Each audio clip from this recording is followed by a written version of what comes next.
मोहन नगर से बहुत बहुत स्वागत है। वेलकम जी, वेलकम। बाकी सब प्लीज अपने आप को म्यूट कर लीजिए। लेट्स वेलकम लवली दीदी।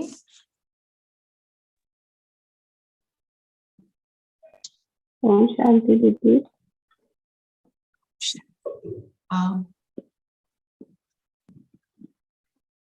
हम सबको ये पावर है कि हम अपने आप को अनम्यूट कर सकते हैं। अच्छा जी और म्यूट भी कर सकते हैं। जी। बहुत अच्छा। तो स्टार्ट करें। जी तो सबसे पहले तो भारतवर्ष में रहते हैं हम सब, तो त्योहारों का देश है। हम सब ने जन्माष्टमी का पर्व बहुत धूमधाम से मनाया। जी हुई अपने लक्ष्य की हमें, कि हमारा जो लक्ष्य है, इतना सुंदर लक्ष्य बाबा ने हमें दिया है। नई दुनिया, सतयुग की दुनिया आई की आई। विश्व महाराज कुमार हमारे श्री कृष्ण 16 कलाओं से संपन्न संपूर्ण निर्विकारी आत्मा बस अब इस सृष्टि में अवतरित होने ही वाली है। और नई इस दुनिया में ये जो लक्ष्य है हम सबका, अब करीब आ रहा है, नजदीक आता चल रहा है। तो है इस चीज की खुशी। ये टाइम ऐसा तो नहीं आप व्यस्त हो? नहीं नहीं, बहुत खुशी है दीदी, बहुत खुशी है। बहुत खुशी। अच्छा है। थोड़ी थोड़ी खुशी दिखा भी दो हमें। कुछ ने तो बाहर आके दिखाई है, अभी आ गए हैं बाहर। और कुछ थोड़ा सा पर्दे के अंदर हैं हम। हाँ जी, थैंक यू। आपका भी तो स्वागत जो है। जो वीडियो खोल सकते हैं खोल लीजिए। हाँ, आपका भी स्वागत है। और जैसे हम भक्ति करते हैं ना, करते रहे। अब तो हम ज्ञान मार्ग में हैं, तो भक्ति मार्ग में झांके होते थे। जब पूजा करते, भक्ति करते, एक एक कर्म की पूजा होती है। और उसके बाद जो दर्शन होते हैं वो भी झांकों के होते हैं। बस देख लो उसमें भी थोड़ा सा, तो हम भी आपको थोड़ा झांक लें। ठीक है। होवनहार देवी देवता बनने वाली आप आत्माओं का स्वागत है। पूज्य स्वरूप ग्रुप है ना? हाँ जी, पूज्य थैंक यू। स्वरूप, नर से नारायण, नारी से लक्ष्मी बनने वाला ये पूज्य स्वरूप ग्रुप काफी आगे पहुंच गया अभी। थैंक यू दीदी, थैंक यू।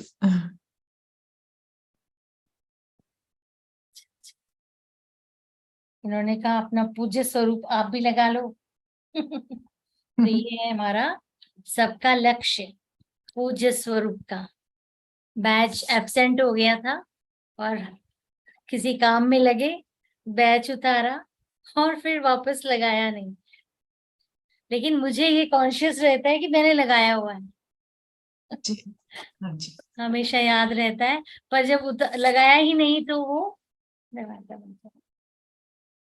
तो इसीलिए याद आ गया, और तो बहन ने याद दिलाया। दूसरी तरफ वो भी क्लास सुन रहे हैं, तो कहा दीदी बैच तो लगा लो।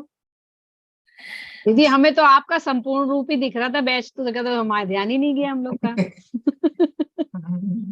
तो चलो बाहर आके बैच तो दिखा, कोई बात नहीं है। अच्छा, तो हम आज बाबा की मुरली जब सुन रहे थे, आज की साकार मुरली अव्यक्त भी हमने पढ़ी है, हम सब ने कुछ ना कुछ पॉइंट जरूर उसमें से हम अभी लेने वाले हैं। तो उसमें बाबा जो साकार था, बाबा अव्यक्त हुआ। तो साकार से जब अव्यक्त हुआ, तो कौन सी ऐसी बात बाबा ने कल अपनी शेयर की बच्चों से, अपने पुरुषार्थ की, तो कई बार कोई अपने निजी जीवन की कोई बातें शेयर भी नहीं कर पाते हैं ना। संसार में कहते हैं क्यों, मैं क्यों बताऊं। लेकिन ब्रह्मा बाबा हम सबके आगे निमित्त, हम सबके आगे थे। हमारा वो इंजन है। तो इंजन जो चलेगा तो गाड़ी के डिब्बे भी पीछे पीछे जाएंगे ही। तो बाबा ने जो अपना अनुभव शेयर किया, आप सबने कल के महावाक्य सुने होंगे।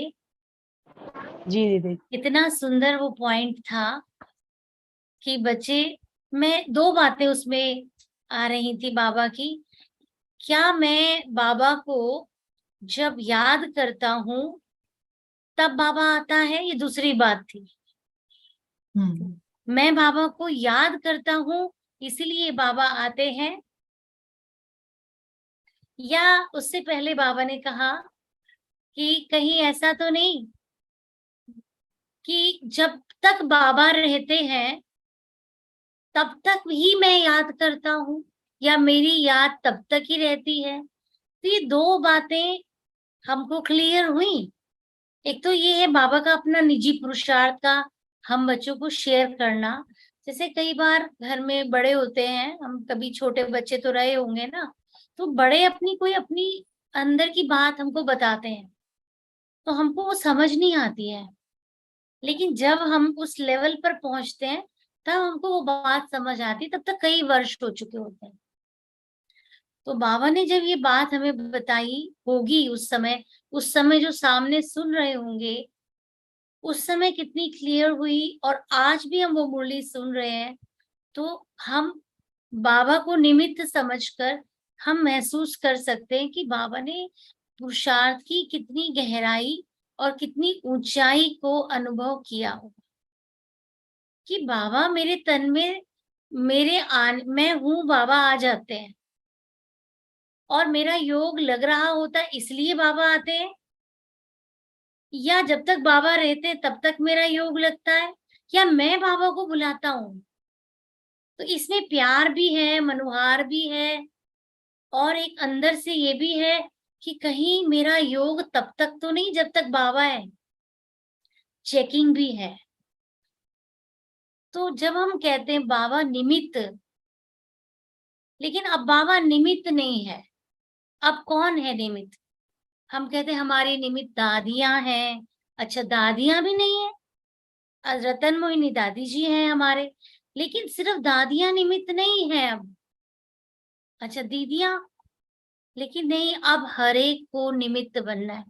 दादी प्रकाश मणि जी बना गए सबको निमित्त, इसलिए कोई ये नहीं सोच सकता कि बाबा निमित्त है। बाबा तो अव्यक्त हो गया ना, और बाबा के अव्यक्त संदेशों में एक संदेश बाबा का ये भी था, जब माता पिता बच्चों के सामने रहते हैं तो कभी कभी बच्चे थोड़ा अलबेलाई कर जाते हैं, थोड़ा ढीला हो जाते हैं, मन मर्जी से चल लेते हैं। ऐसा नहीं है कि उनका अपने माता पिता से प्यार नहीं होता है, लेकिन माता पिता को कभी कभी बच्चों को छोड़ के छिपना पड़ता है, और वो अगर थोड़े समय के लिए बाहर जाते हैं तो बच्चे वो रिजल्ट दिखाते हैं। तो बाबा ने कहा बाबा आपके साथ से गया नहीं है, बाबा छिप गया है, बाबा व्यक्त से अव्यक्त हो गया है।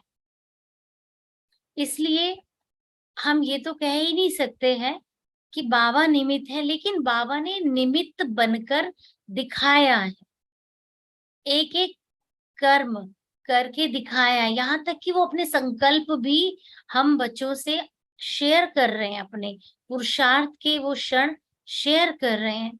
तो और क्या हमको वो मदद करे? सारी मदद तो उनके एक एक चरित्र से हमें मिलती है। तो फिर बात आती है कि निमित्त है क्या चीज? निमित्त बनना किसको कहा जाता है? लेकिन निमित्त है ट्रस्टी निमित्त, या उसको एक और शब्द कह सकते हैं, बोलेगा कोई? आपके पास पावर है बोलने की। जिम्मेदार जिम्मेदारी। परंपरा मान दीदी। एक एक करके। हाँ जी, सीमा अग्रवाल जी। अनुराधा बहन सुना मैंने, हाँ। निर्माण चित्त जी। निर्माण चित्त जी। ट्रस्टीपन। ट्रस्टीशिप जी, बहुत अच्छा। तो यही बात है कि ये हम इसके अर्थ बताते जा रहे हैं। इसको हिंदी में कहा जाता है न्यासी। निमित्त को कहते हैं न्यासी। एक होता है सन्यासी, एक होता है न्यासी। तो सन्यासी जिन्होंने छोड़ा सब कुछ, पत्नी को विधवा बनाया या बाल ब्रह्मचारी थे तो चले गए जंगल की ओर कुछ तपस्या करने के लिए, सन्यास धारण कर लिया, निकल गए घर से, निकल गए जंगल की ओर, हो गए उपराम, वो बन गए सन्यासी। चोला भी बदल लिया, है ना, गेरू कफनी पहन ली और एक वेशभूषा, चेहरा मोहरा सब बदल लिया। चेहरे को बदलना तो है ना, दाढ़ी बढ़ा ली, वैरागी से बन गए, तो कोई पहचान भी नहीं पाता था कई बार। लेकिन जो न्यासी होते हैं, न्यासी उसी एक कर्तव्य के जिम्मेवार होते हैं, ट्रस्टी होते हैं। ट्रस्टी उसको इंग्लिश में कहते हैं, हिंदी में कहते हैं न्यासी। और बाबा ने एक सुंदर नाम दिया, निमित्त, ट्रस्टी, निमित्त भाव। तो न्यासी माना जिसमें जिम्मेवार, मालिक का काम है, एक मालिक होता है और उसके साथ कुछ सहयोगी होते हैं, वो सहयोगी मिलकर के सब उस कार्य को करते हैं, तो वो बन जाते हैं न्यासी। तो हम सब बाबा के, पहले बाबा अकेला निमित्त बना, और बाबा की जो साथ में निमित्त हमारी दादियां, पहला पुर जिसको कहते हैं पहला पुर था, तो वो साथ में निमित्त बना। तो बाबा के साथ साथ दादियां भी अव्यक्ति स्टेज की ओर बढ़ चली हैं। अब हमारा फर्ज है कि अब हम भी अपने निमित्त स्थिति को अनुभव करते चले, आगे बढ़े। तो जो निमित्त है, यानी कोई भी कार्य हमको मिलता है, सबसे पहले हम इस शरीर के निमित्त हैं। किस किस चीज की हमारी जिम्मेवारी है, जैसे कहा निमित्त हम किसके हैं, तो सबसे पहले आत्मा अपनी देह के निमित्त है। क्या ये मेरा शरीर सही चला रहे हैं हम, इसके प्रति हम जागरूक है? ये तो नहीं कि हम बहुत ज्यादा ध्यान दे रहे हैं। इसको बाबा ने आज कहा मोह। मोह तो खैर संबंधों में भी होता है, लेकिन शरीर से भी हो सकता है।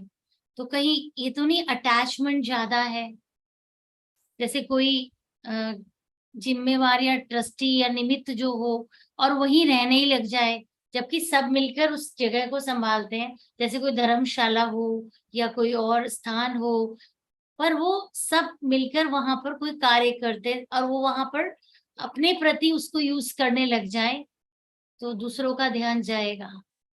तो ये जो तन के भी हम निमित्त हैं, तो हम क्या इसको जिस तरह से इस्तेमाल करना चाहिए, जैसे इसका प्रयोग हमें करना चाहिए, क्या हम कर रहे हैं? इसमें भी बाबा की समय प्रति समय श्रीमत मिली हुई है। बच्चे इसको खिलाओ क्या, इसको पहनाओ क्या, खर्च कितना करो अपने ऊपर, उसको बैलेंस रूप से चलाओ, तो तन के भी हम निमित्त बने। और फिर है मन, तन मन धन जन, कहते ना भगवान, तन मन धन सब आपको अर्पित। तो बाबा कहते मैं लेके कहाँ जाऊंगा? कई कहते हैं हम तो बाबा आपके हो गए, अब बच्चे भी आपके पास हैं, हम भी आपके पास हैं, अब आप ही संभालो। तो बाबा की क्या श्रीमत होती थी, बच्चे अब आपको निमित्त बनना है, जो भी ये सब है अब इसको संभालो आप, लेकिन श्रीमत प्रमाण चलना, बैलेंस से चलना, अर्थात जो बाबा ने जिम्मेवारी दी है उसको एक विश्वास के साथ चलाना, निभाना, और फिर उसमें हल्के भी रहना। क्योंकि हल्के तो हम तभी रहेंगे जब हम ये सोचेंगे कि कार्य किसका है। सीता किसकी थी? सीता तो राम की है ना। अब भले वो अंगद पैर जमा के आ गया, लेकिन कईयों ने कहा अरे तुम्हें डर नहीं लगा, इतने बड़े बड़े असुर, इतने जो है शक्तिशाली, तुम वहां चले गए और पैर जमा के आ गए। तो कहा बस मैंने ये सोचा सीता किसकी है। तो जब कार्य प्रभु का है, परमात्मा का है, उसने मुझे अगर निमित्त बनाया, तो उस समय मैं निमित्त यानी विश्वास पात्र, बाबा का ट्रस्ट वर्दी हूँ। शरीर को भी हम बिना स्वार्थ के खिलाएं। कोई मेरी पसंद की चीज है तो कुछ ज्यादा खा ली, पसंद नहीं है, इतनी स्वाद ज्यादा नहीं लगती, लेकिन बैलेंस रूप से नहीं चलाया कि आज तो मुझे भूख ही नहीं है। तो बाबा कहते हैं ना, ये भी आसक्ति है, हम शरीर के निमित्त तो नहीं हुए, कोई ना कोई जिम्मेवारी भी हमें, चाहे आप सब, मैं देख पा रही हूँ कि आप घर गृहस्थ में रहने वाले और लंबे समय से भी ज्ञान का प्रयोग अपने जीवन और अपने घर में रहते संसार समाज में भी इसका प्रयोग कर रहे हैं। तो उसमें भी हमको बाबा कहता है, बच्चे आप पर विश्व की भी जिम्मेवारी है, आप निमित्त है, आप आधार मूर्त है, आप उद्धार मूर्त है। तो आधार और उद्धार करना है, लेकिन उसके लिए हम आधार मूर्त हैं। तो आधार जो होता है, अगर वो हिल जाता है तो सारा पेड़ हिलता है। कोई भी चीज नींव पे है अगर, तो उसकी नींव मजबूत होनी चाहिए, उसके चारों पाए मजबूत होने चाहिए, उसकी जो भी मजबूती है जिस तरह से भी है, उसका वो सारा हिस्सा मजबूत होना चाहिए। तो मैं अगर निमित्त हूँ तो मैं अपने पुरुषार्थ की तरफ ध्यान दूं कि ये जो बाबा की जिम्मेवारी है, चाहे ये घर है, लौकिक घर की आपको जिम्मेवारी मिली है। आज हम किन्हीं से मिल के आए तो उनके हस्बैंड ने शरीर छोड़ा, सास भी ज्ञान में है, तो उनके बेटे ने, जैसे बेटे ने शरीर छोड़ा, तो सबसे पहले मैं माता जी के पास ही गई। तो मैंने देखा बाद में बात करते करते, पहले तो ज्ञान ही बाबा का बताया, योग ही हमने सब में किया, ज्ञान के संपर्क में है 2-3 साल से परिवार। तो माता की स्थिति बहुत अच्छी थी, कहती मैंने कुछ समय से ये अभ्यास किया, कभी ये नहीं कहा कि ये मेरा बच्चा है, हमेशा ये कहा ये भगवान का बच्चा है। उसकी आयु इतनी ही थी, उसको तकलीफ थी, इसीलिए उसका शरीर अब नहीं है, पर बाबा का बच्चा है, मेरा नहीं। तो जैसे अच्छी स्थिति हुई ना, तो मैंने कहा अब आपका फर्ज ये है कि अब आप याद में बैठो, रोज मुरली अपना रूटीन बनाओ। तो कहते हैं हाँ। तो जैसे एक अंदर से लाइट होते हैं आत्मा, जब हम बाबा की पूरी श्रीमत पर चलते हैं निमित्त बनकर कि मेरे इस कर्म से सेवा होगी, मैं निमित्त हूँ, और अपने पुरुषार्थ की भी मैं निमित्त हूँ, जो बाबा की श्रीमत मुझे मिली है मैं उसमें भी निमित्त हूँ, बाबा की जो नियम और मर्यादाएं हैं उसमें भी मुझे निमित्त बनना है। कई बार कोई अपने आप को आसान करने के लिए हो सकता है ये कह दे कि हमने तो बहुतों में कमियां देखी हैं, अभी अभी सब तो संपूर्ण बने ही नहीं है, तो अभी तो हम तो पुरुषार्थी हैं, ये शब्द भी कई बार कह दिया जाता है, लेकिन पुरुषार्थी हैं, पर बाबा ने हमको कहा निमित्त भी तो है। तो निमित्त जो है वो कभी भी ढीला नहीं होगा, क्योंकि उसको पता है कि जिम्मेवार हूं मैं पुरुषार्थी हूँ, लेकिन ये नहीं बार बार गलती करने वाला पुरुषार्थी हूँ, आगे बढ़ने वाला पुरुषार्थी हूँ। बाबा ने मुझे निमित्त बनाया है, बाबा की जो राह चली है, उस राह पर जो कदम बाबा ने बढ़ाए, हमारी दादियां भी उसी राह पर आगे गईं, तो हम भी उन्हीं पर ही कदम पर कदम चल रहे हैं।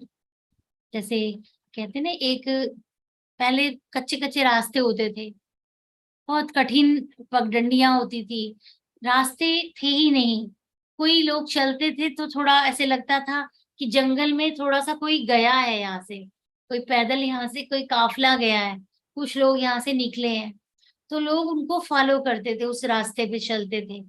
कुछ और समय बीतता था तो एक पतली सी पगडंडी सी बन जाती थी, और कुछ समय बीतता था, वहां एक कच्ची सी सड़क बन जाती थी, और आज हम देखते हैं वहां हाईवे बन गए, हाईवे, फ्लाईवे, जिसको क्या कहते हैं, फ्लाई ओवर बन गए हैं। तो वो जो स्थिति है वो समय को याद करे, तो जहाँ एक एक कदम चला होगा तो कितनी कठिनाइयां आई होंगी। जब बाबा की हम मुरली सुनते हैं तो बाबा कहते हैं बच्चे इसको तो, जब साक्षात्कार हुए तो उस समय तो ज्ञान भी नहीं था ना। कई कहते हैं बाबा को तो इतने सारे साक्षात्कार कराए, तो बाबा ने तो आगे बढ़ना ही था, लेकिन ये नहीं सोचा कि बाबा के सामने कौन था एग्जाम्पल, कौन सा कोर्स कराने वाला था, कौन से चित्र थे, कौन सी ज्ञान की डिटेल्स थी। यहाँ तो इतने अनुभवी हमारे आगे हैं, इतना पुरुषार्थ करके जो गए हैं और पुरुषार्थ जो कर रहे हैं, उनके एग्जाम्पल हैं हमारे सामने। बाबा के सामने कौन था? वो तो पहला फर्स्ट मैन है ना, वो प्रथम है। और उन्होंने जो रास्ता बनाया, आज हमारे सामने हाईवे या फ्लाईओवर्स तैयार हो गए पुरुषार्थ के मार्ग। तो हमें तो उड़ने में, चलने में कोई बाधा होनी ही नहीं चाहिए। लेकिन फिर भी बाबा ने कहा कि बच्चे निमित्त हैं। और जो ये अव्यक्त मुरली अभी स्क्रीन पर भी आ रही थी, तो उसमें बाबा ने जैसे कहा कि जब हम निमित्त बनते हैं ना, हाँ जी लगाओ, तो निमित्त बनते हैं तो उसमें खुशी मिलती है हमें, प्रत्यक्ष फल। देखा जाए तो निमित्त, मैं सोच रही थी कि ये सेवा के प्रति जब हम कहीं भी निमित्त होते हैं तो ये टाइटल हमें मिलता है। शायद हम जब ज्ञान में शुरू में चलते हैं तो हम निमित्त नहीं समझते होंगे अपने, हम इधर देखते होंगे, उधर देखते होंगे, बड़ों से पूछते होंगे। लेकिन कब से हम निमित्त बनते हैं? कोई 3 महीने 6 महीने में निमित्त बनने लग जाते होंगे। बहन जी ने बोला आज ना आपको आज से एक अगरबत्ती जलानी है। वाह! तो वो एक अगरबत्ती से एक आत्मा का इतना भला हुआ कि वो सेवा के मार्ग से वो अगरबत्ती उसको कहाँ से कहाँ ले गई। शक्ति नगर की क्लास में हम बचपन से ही बैठते थे, चक्रधारी दीदी, जगदीश भाई साहब।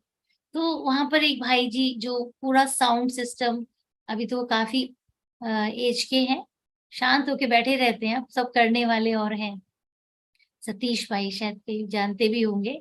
तो वो कुमार है, 60-70 के एज के हैं, तो 70 प्लस हो गए। तो वो कहते थे कि हाँ, वो बाबा की गोद में भी बैठे हैं, साकार बाबा की गोद में बैठे हैं। उनकी माता जी, परमेश्वरी माता जी, साकार बाबा के टाइम की थी। तो वो कहते थे कि मैं रेगुलर नहीं आता था पहले, जैसे यंग बच्चे होते हैं कहाँ आते हैं, पढ़ाई में लगते हैं, जॉब में लगते हैं। तो मुझे कमला नगर से ही वो ज्ञान में रेगुलर थे। पर उससे पहले कहते मुझे कहा कि आपको अगरबत्ती जलानी है, सेंटर पर रोज अगरबत्ती जलानी है, एक बाबा के कमरे में, एक क्लासरूम में, एक वहां। तो 3-4 ऐसी जगह बता दी गई कि मुझे अगरबत्ती जगानी है। और जब मैं अगरबत्ती जगाने के लिए आता था तो लाल लाइट भी करने को कहा। फिर कहा कि ये जगह है, यहाँ पर आप बैठो, गीत चलाओ। तो कैसे उन्हें सारी जिम्मेवारी मिल गई है? तो एक एक सेवा जब हम लेते हैं तो उसकी खुशी हमें आगे बढ़ाती है। और कहते तब से हम चलते ही जा रहे हैं, कभी ये सोचा ही नहीं कि हम रोज क्यों चले आ रहे हैं, क्योंकि पता है अगर मैं नहीं जाऊंगा तो अगरबत्ती कौन जलाएगा, है ना। तो इस तरह से एक आत्मा को भी, बाबा के बच्चे को भी निमित्त बनने में, भले 2 महीने 3 महीने में ही कोई निमित्त बन जाता है कोई एक सेवा में, और उन्हें देख कर के अनेकों आंखें देख रही होती हैं, तैयार हो रहे होते हैं, देख रहे होते हैं अच्छा ये सिस्टम कैसे बनता है, कैसे मैनेज होता है। हम बैठे होते हैं, भोग हम तक पहुंचता है, कौन बनाता होगा, कब से बनाता होगा।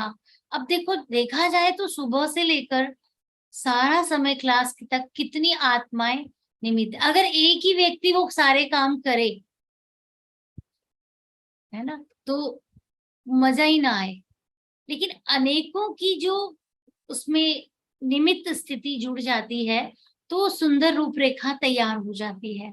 और सब उसमें एक, जैसे कहते हैं ना, गोवर्धन पहाड़ भले एक भगवान के हाथ में था, लेकिन उंगलियां सबकी लगवाई उन्होंने, एंजॉय सबने किया उसमें।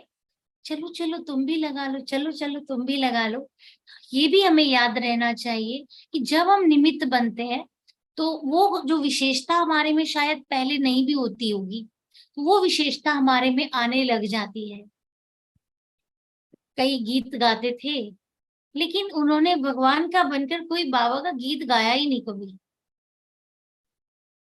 कहीं अपनी आवाज का कोई सेवा ही नहीं की, तो उनका वहीं तक रह जाएगा ना। लेकिन कईयों को कुछ नहीं आता था, बस ऐसे ही गुनगुनाते हुए बाबा की याद में कविता बना दी, गीत गा लिया, तो क्लास में प्रख्यात होने लगे। जब भी कोई मौका आए उनको चांस मिले, आगे बढ़ गए। फिर उन्होंने अपना ग्रुप बना लिया, अब है ना मधुर वाणी ग्रुप, हमारे मधुबन का ग्रुप है, तो उसमें चाहे साज है चाहे वो गीत गाने वाले, सब जुड़ते जाते हैं। एक से ही तो शुरू हुआ होगा ना, एक एक करके माला बन जाती है। तो ऐसे हम जब निमित्त बनते हैं किसी भी सेवा में और वो कार्य संपन्न होता है, तो उसकी एक तो कार्य होने के पहले की खुशी कि बाबा ने मुझे चांस दिया, मुझे निमित्त बनाया, वो उसको कहते हैं प्रत्यक्ष फल। प्रत्यक्ष फल ये नहीं कि कार्य पूरा हुआ और उसकी प्राप्ति हमको हुई या सबको हुई, और नहीं, प्रत्यक्ष फल माना जब हम कर्म की सोच में होते हैं कि हमें ये कार्य करना है, मैं निमित्त हूँ, मुझे ये जिम्मेवारी है मेरी, वहीं से हम चार्ज हो जाते हैं। कईयों के जीवन के एग्जाम्पल यही है, यही अनुभव कहते हैं ना, कि कहते हैं ये तो सुबह पता नहीं कैसे ये ठीक हो जाते हैं, रात तो इनकी तबीयत इतनी खराब थी और सुबह उठते ही तैयार हो रहे हैं सेंटर जाने के लिए, इनको कौन चला रहा है। और फिर पता भी नहीं है कि फिर शाम तक फिर थोड़ा कहेंगे अभी थोड़ा ठीक नहीं है, और सुबह उठ के फिर ठीक हो जाएंगे। इनको वो निमित्त, वो प्रत्यक्ष फल की खुशी जो निमित्त बनने की, कि अगर हम सेंटर नहीं गए तो वो मेरी जिम्मेवारी कौन करेगा। तो ऐसी खुशी से उनके कदम बढ़ जाते हैं और वो उमंग उत्साह से आगे बढ़ते हैं और अनेकों के सामने एग्जाम्पल बन जाते हैं।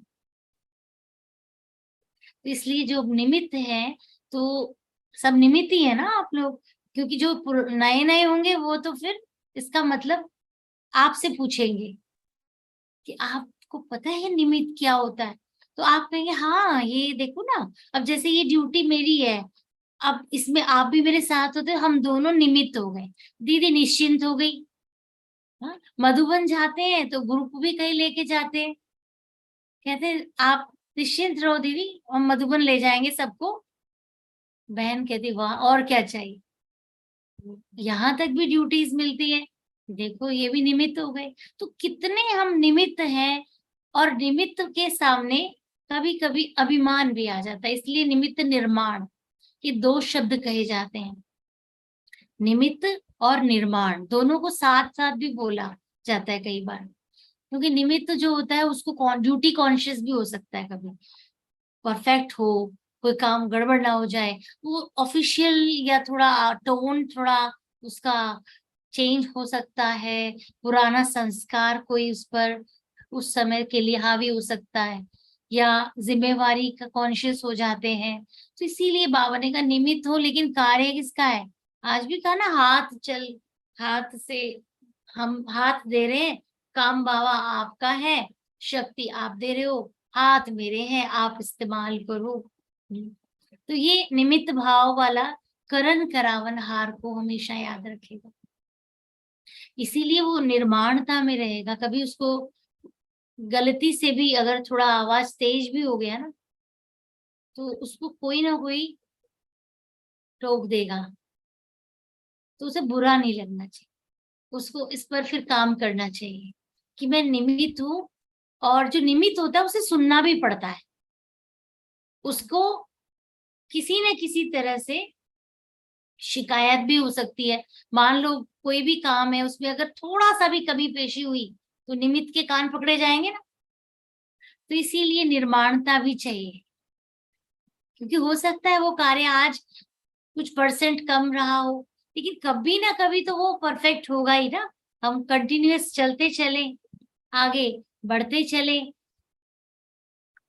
तो इसलिए ये भी देखना है कि निर्माणता भी होगी, तो उसके लिए मेरे अंदर गुण आते चले जाएंगे कि कार्य सबको अच्छा लगना चाहिए, बाबा भी खुश होगा, बड़े भी मुझे आशीर्वाद देंगे, और मेरे अंदर अभिमान भी ना आए।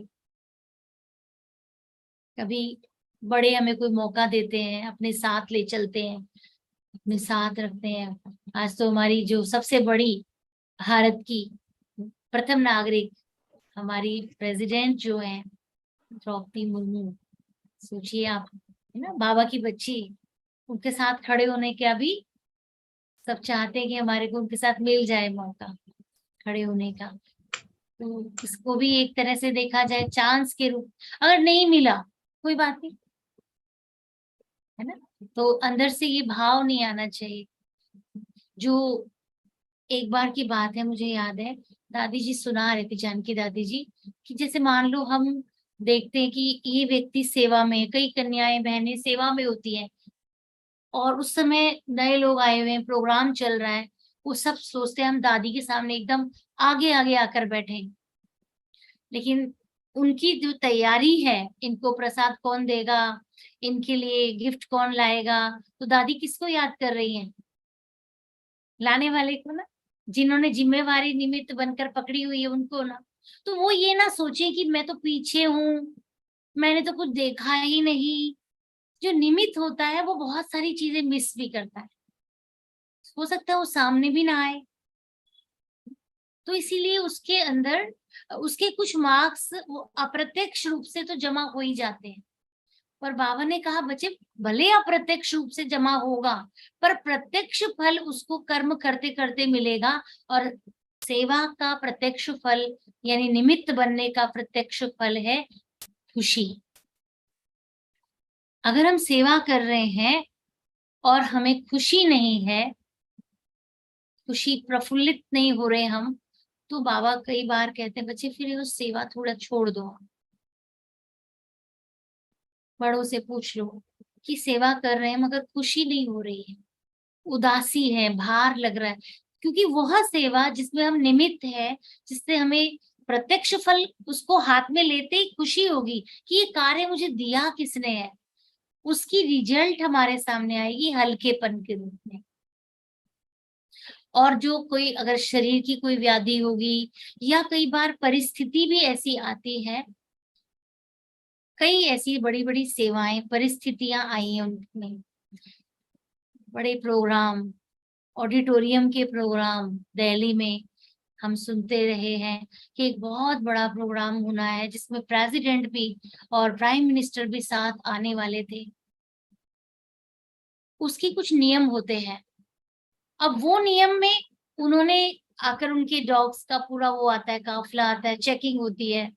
ये बात बहुत समय पहले की है, जगदीश भाई साहब उस समय तैयारी करवा रहे थे, और ये अनुभव फिर उनके द्वारा हमने सुने भी हैं।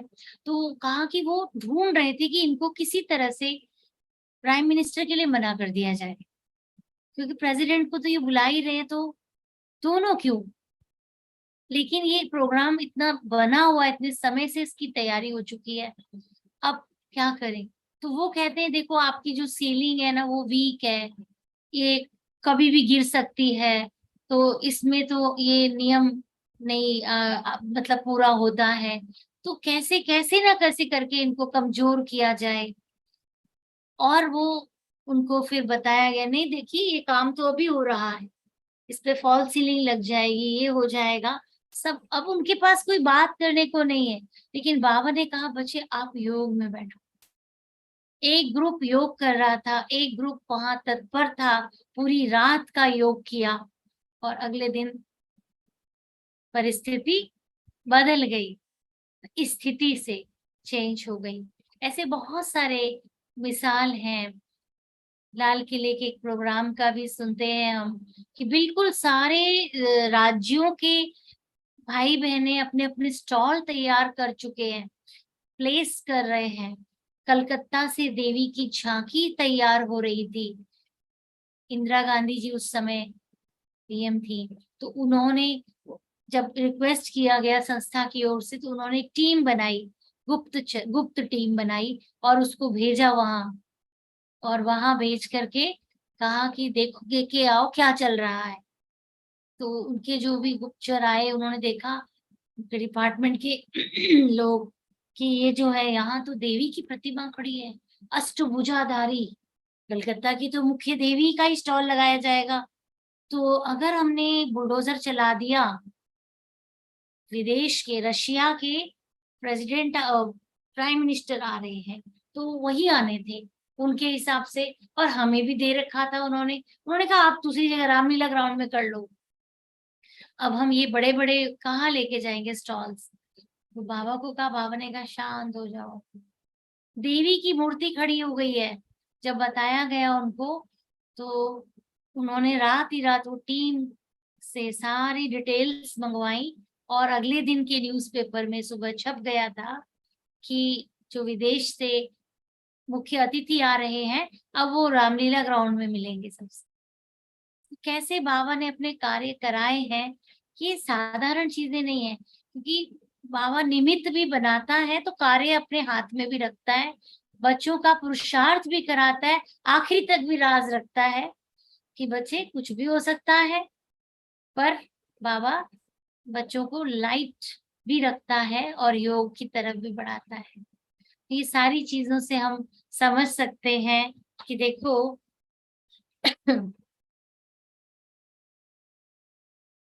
कि बाबा हम अपने बच्चों के साथ सदा था, साकार में भी, और सदा है और सदा रहेगा, जिसको आज का वरदान सार्थक करता है।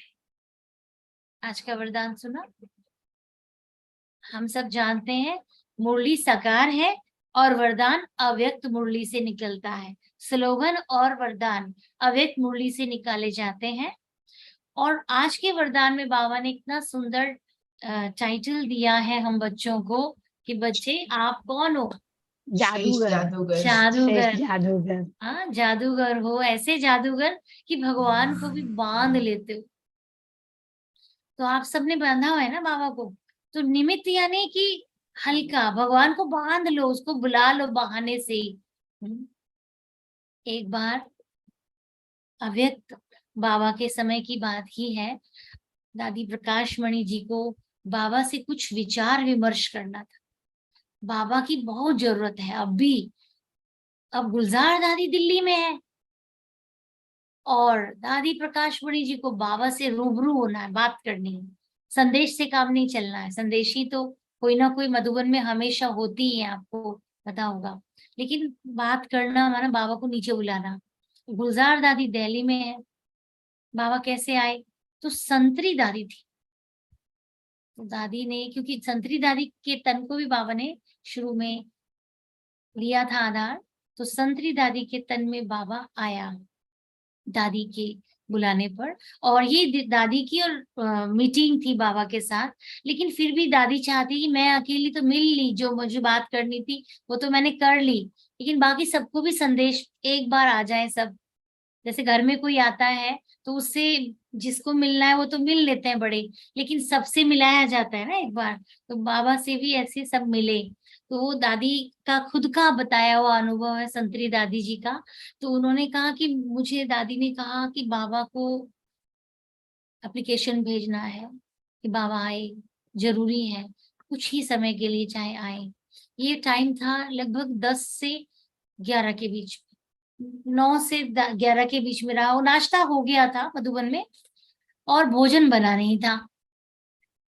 तो नाश्ता हो गया, भोजन बना नहीं, तो दादी संतरी दादी सोचती है मैं बैठूंगी, वतन में जाऊंगी और बाबा आएंगे, लेकिन मैं खाली हाथ तो नहीं गई कभी, खाली हाथ कभी नहीं गई।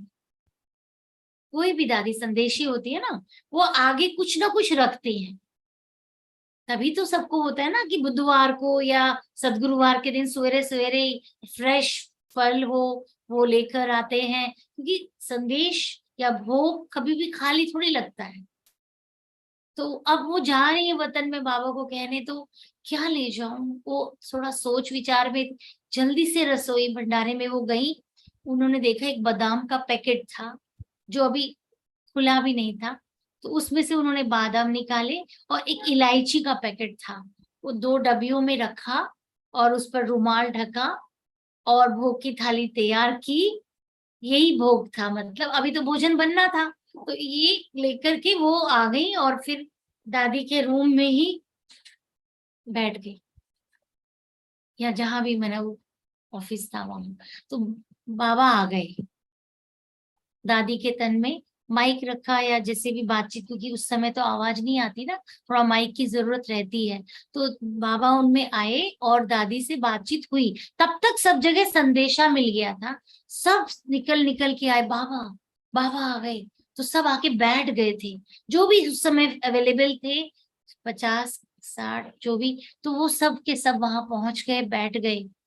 और जब दादी और बाबा का वार्तालाप पूरा हुआ तो दादी ने कहा, बाबा दृष्टि दो, सबको दृष्टि दो, विदाई हो रही है, बाबा जा रहा है, तो दृष्टि दो।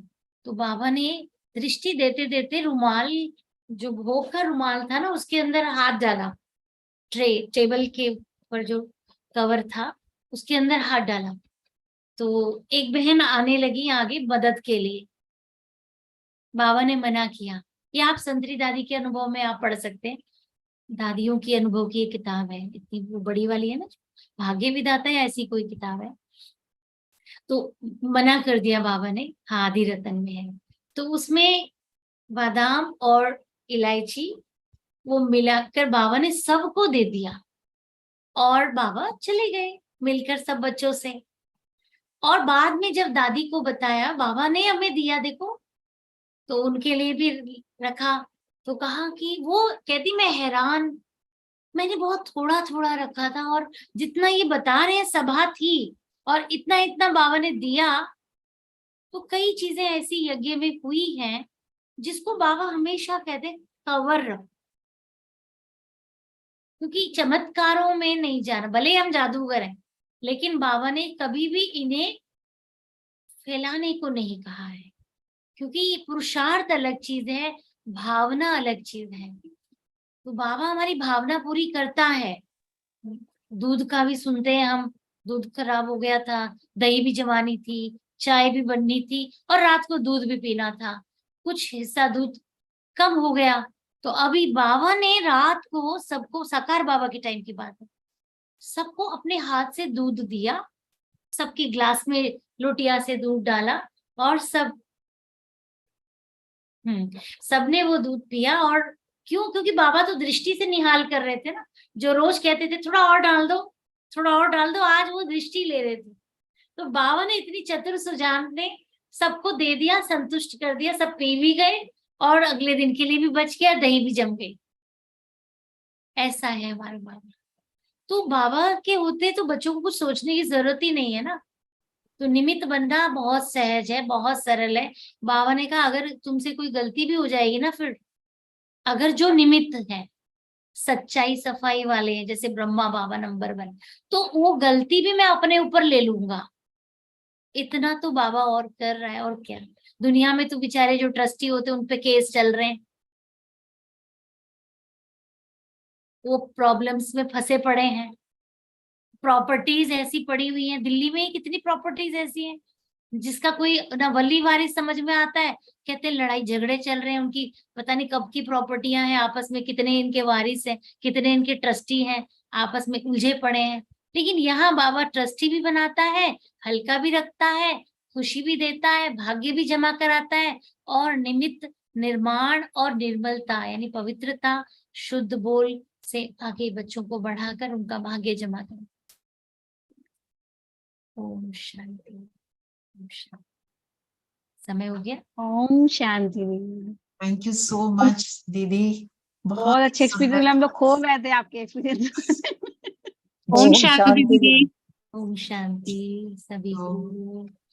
अभी साइलेंस रखिए 2 मिनट, बाबा को याद करें। किसी ने कुछ पूछना है क्या? आपने पूरा क्लियर तो कर ही दिया है।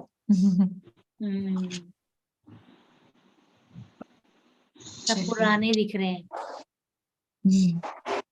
ये आपने बहुत अच्छा एक्सप्लेन किया, बहुत अच्छे एग्जांपल्स भी हमें मिले। Thank you. सबने थैंक यू silence दीदी, किए ना, थैंक यू तो सो मच। ये अच्छा लग रहा है, रिपीट हो गया सब कुछ। Okay, Om Shanti. 2 minute silence में रहते हैं। ओम शांति दीदी। 2 मिनट साइलेंस में बैठते हुए ओम शांति कुछ कहना है और आप लोगों को जो निमित्त है। All very good. मेरे को लगता है किसी के पास कोई क्वेश्चन है ही नहीं, सब संतुष्ट हो गए। संतुष्ट हो गए। हम बाबा को याद करते हैं और आपका बहुत बहुत थैंक्स दीदी।